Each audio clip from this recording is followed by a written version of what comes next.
बढ़ा दे। अल्लाह उम्मते मुस्लिमा के अपनी हिफाजत करे।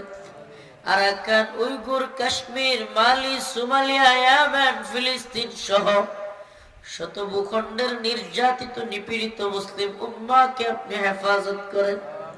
হে আল্লাহ, শাইখুল হাদিস আল্লামা মামুনুল হক মুফতি শেখ জসিমউদ্দিন রহমানী সহ সকল আলেমদের মুক্তির ব্যবস্থা করে দেন আল্লাহ।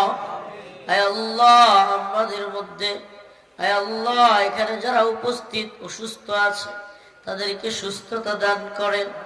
হে আল্লাহ, যারা প্রবাসে আছে তাদের প্রবাস জীবনকে সৌন্দর্যমণ্ডিত করে দেন। হে আল্লাহ, আমাদের সবাইকে বেগুনাহগার মাসুম হিসেবে ক্ষমা করে দেন, দিনদার পরহেজগার মুত্তাকি হিসেবে কবুল করেন। হে আল্লাহ, যারা ঋণগ্রস্ত ঋণ পরিশোধ